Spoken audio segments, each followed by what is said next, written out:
Welcome back to my channel. Okay? Ang ituturo ko ngayon ay yung 10 shortcut key na talagang ginagamit lagi sa pag nagagawa tayo sa Excel. Okay? Maski sa Word pwede rin. Pero sa Excel tayo. Okay? So una muna ay Alt plus Tab. So, yung Alt plus Tab ay siniswitch niya yung dalawang kasalukuyan mong bukas na Excel. Ito may bukas na akong dalawa. Yan. Tsaka itong isa.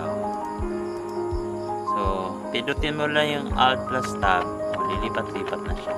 So, hindi mo na kailangan pumunta pa dito. Para buksan mo siya. Dito. Ganyan. Gamit ang mouse. So, keyboard na lang gamitin mo. Mabilis pa. Ayan o. Okay. Okay. Next ay Control C. Number 2, Control C.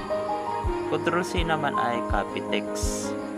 Kakopy niya yung text. Halimbawa ito. Yan. Control C ka lang. Tapos dito, ipipaste mo. Or sa kabila, ipipaste mo. Yan. So, pangatlo po ay Control V. Paste naman, Control V. Pwede rin namang mouse, sigayon mo siya. Copy. Tapos, punta ka dito, right click ulit. Paste, spatial. Values. Kailang matagal, diba? Pero samtalang Control C ka, tapos Control V ka. Mabilis. Next. Number 4, F2. Ang F2 naman ay hindi mo na kailangan i-double click pa dito. Hindi mo magta-type ka dito sa sunod sa dulo. Yan. Hindi mo na kailangan i-double click siya. Tapos punta ka dito, magta-type ka. So, ang F2, pupunta na yan sa dulo. F2 ka na lang, punta na yan sa dulo. Saka magsimula. Type. Okay? Number 5, Control plus page down or page up. So, yun naman ay nililipat-lipat niya yung sheet mo, sheet 1, sheet 2, sheet 3. Halimbawa, ito mayroon akong sheet 1, January, sheet 2, February, sheet 3, March. So, pinutin mo lang yung control page down or page up. Page down, February, March. So, hindi ko na kailangan gamitin pa yung mouse. February, March. So, ito na lang. So, page up, page down na lang. Okay. Number 6, print preview. So, kunyari, tapos na yung ginagawa ko.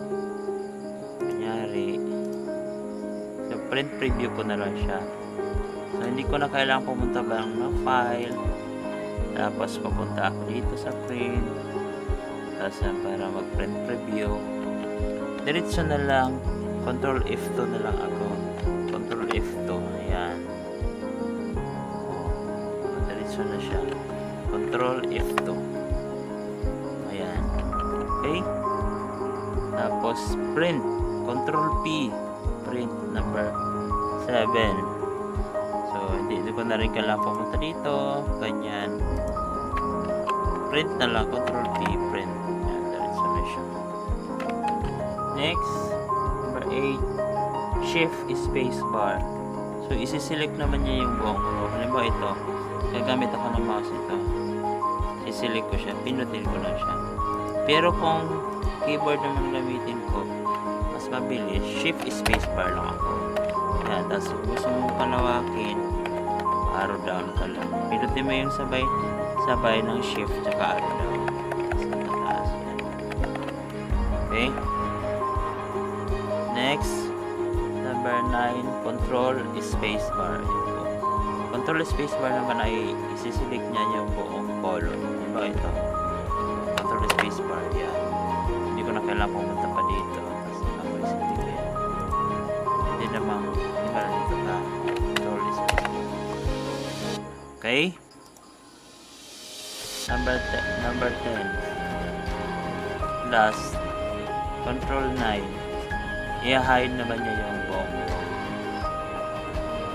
Ito, kunyari yung row na yan, pinilig ko. Pindutin ko lang yung control 9. Yan, i-hide niya yung buong row. Okay, and hide natin. So guys, yan lamang. Maraming salamat. Huwag kalimutang mag-subscribe at mag-like sa aking mga video para rin makapanood kayo sa sumunod na video. Thank you!